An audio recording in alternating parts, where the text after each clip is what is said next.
Karate frustration, I know, it's a big one. Been there, being frustrated with my training and progression. Let's talk about it.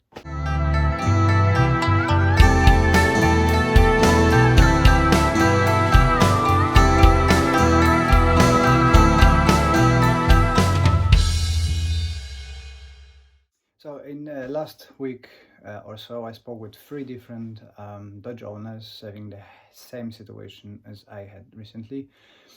Students, instructors growing really frustrated with the training and sparring in particular, and misunderstanding happening. And believe me, I've been there. I've been frustrated with my training.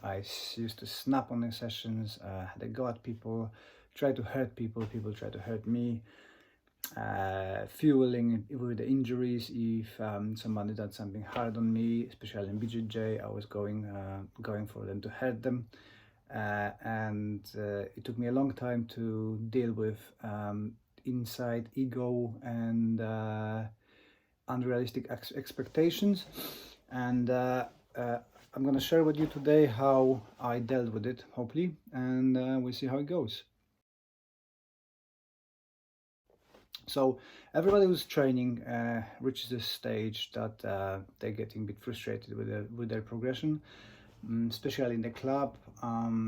People don't see their progression and getting frustrating. There's a very difficult setup to see your own progression if you're training just with your partners, because wherever you grow, everybody else grows as well, right? So you're always in the same spot in the pack. You might overtake some people, but usually those who've been much better than you, they are always growing and it's much better. So it's getting really, really frustrated that you would like to see that you're better, you're having a go at people, you're winning people, but that's not happening, right? You're always getting hit and not everything works like you want, and that frustration builds up. So for me, I always like to bring people from different clubs and go into different clubs when students can compare themselves without too much ego, how they fight against the people better than them, but from a different environment, right? Because that involvement in a group makes you all guys grow together, and that's all about. Yeah, we're growing together, but it's difficult to see that your own progression and the frustration grows. And a very good method to counter that is to take people and make them spar with other people, and then you can assess if they progress or not. The other thing which I'm using is recording their sparrings, recording their techniques and combinations, and giving feedback with the thought process.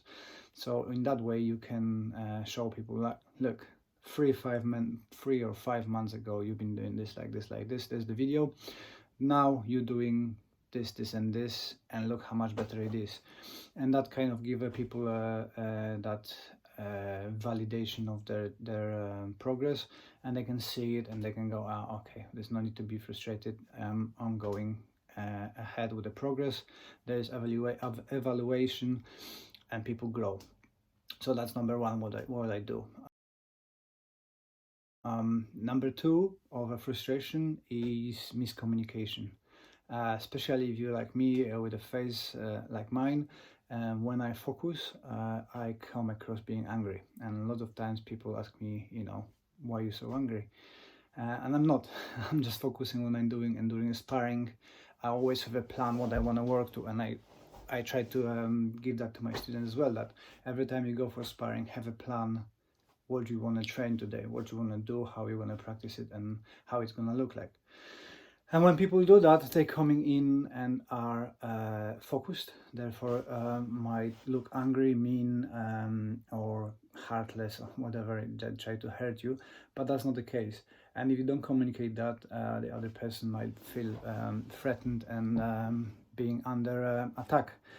So that's what we had in our club. One of the students was working towards whatever plan he had in the head, and the other student thought it's the other one goes a bit too hard, but they didn't spoke each other, so they've been fighting harder and harder, and then had words when one said, well, why are you punching so hard? Well, because you try to punch so hard, so I'm punching hard.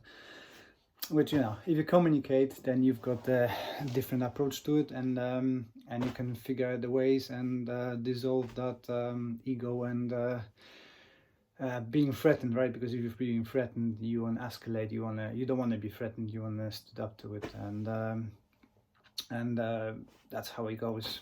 Escalate, right? And from 20% sparring, it goes to 85% sparring, and then you try to kill each other, which we don't want in a training setup. The other thing is as well that people try to prove themselves. That happens to people who just been graded, and they try to prove that they are worthy of the belt and try to earn the respect. So as well, communication is the thing to sort the problem out. If you speak with the people and everybody gives the feedback about training, you know, praise them, and if you get somebody with a nice shot, just congratulate them and talk about it, that, you know, that was really good.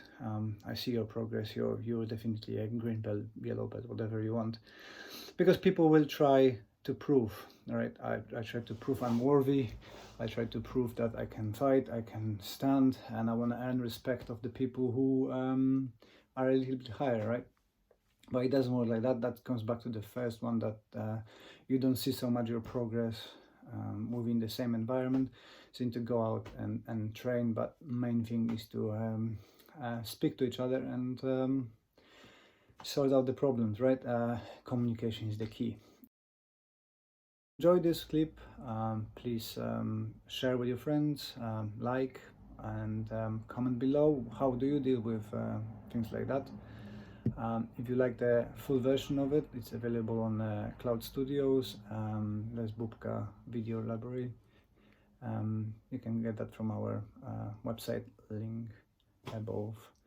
There's more coaching tips on the video there about the communication. And I hope to see you on the next one. Ta-da!